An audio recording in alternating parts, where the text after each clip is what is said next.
Hey guys! So today we are going to be talking about another anime review. We are going to be talking about the Seven Deadly Sins, Nanatsu no Taizai. And it is a good anime that I feel, in my opinion. However, some people have mentioned in the past that it is a little sexualized.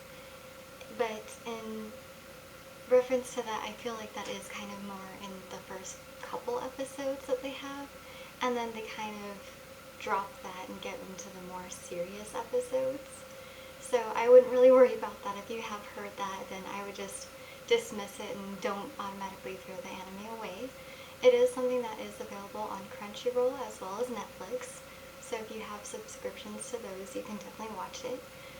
It is obviously available on other websites that I'm not going to mention because they're not really condoned by the anime itself, but you can find them out there, I'm sure.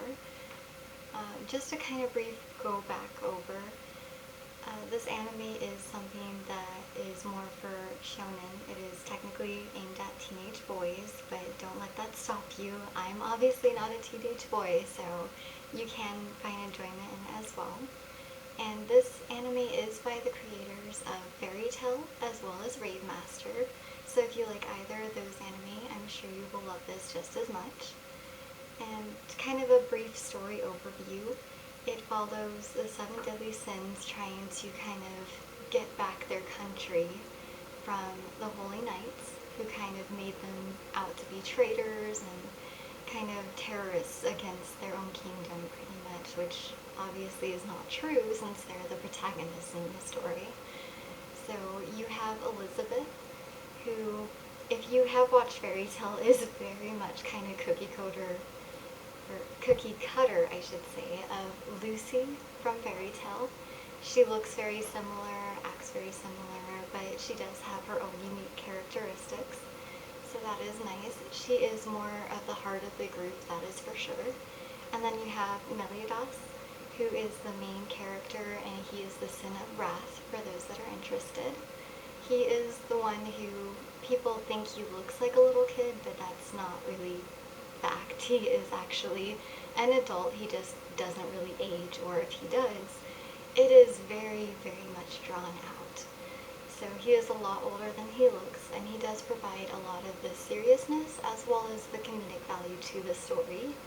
And that is where the sexualization comes into play, because he is always feeling, I almost said Lucy, he's always feeling Elizabeth up in the anime.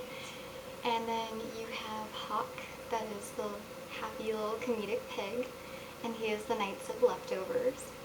And he is definitely delightful, and there are some parts in the anime that are a little bit more serious, but he does kind of lighten the matters up a lot, which is always nice. And a lot of people kind of distance themselves from the anime just because it does kind of start out very lively and comedic and everything, but it does go into more serious tones later on. But there are still happy, humorous times in there, so I wouldn't let that push you away from it. I have read the manga. It is not complete. It is still ongoing, and I am up to date with it, so there is a lot more story to go in there. They are coming out with a new season, I believe, within the next month or so. So that is something to look forward to as well. It is a great time to catch up on the first season, and if you are interested in reading the manga, I think it is only about 160 chapters so far, so it is definitely a good time to try to catch up on that if that is something that you are interested in. It's not like 600 chapters in, so you definitely have some time to catch up on it. And I think it is a really great anime. There are some flaws to it.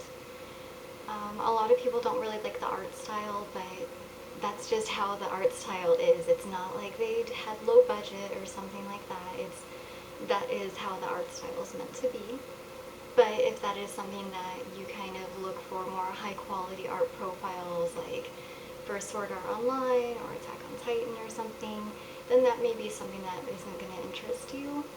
However, I think the art style is just fine. It goes right along with the actual story itself, so it is kind of to each their own on that. But I would definitely check it out. There are quite a few things in it that are a little bit more heavy-handed, so even if, as I said, it is meant for teenage boys, there are a lot more adult undertones to it, so I think it is something that pretty much anyone could really watch other than in the child age group. So I would definitely check it out. It is something that I enjoyed and I am still enjoying because I am, like I said, reading the manga every time it comes out. I do get the notifications for it. And I would kind of check into it if that is something that would interest you. Like I said, it is more towards the teenage boy department, but it is something that is very fantasy based. There's adventure. There are people who use magic and special attacks.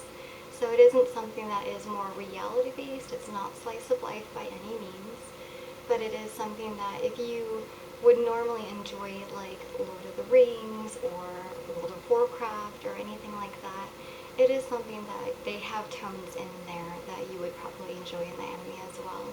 And it is kind of serious near the end there, but a lot of it is comedic and more action adventure based. So I think you would probably enjoy it.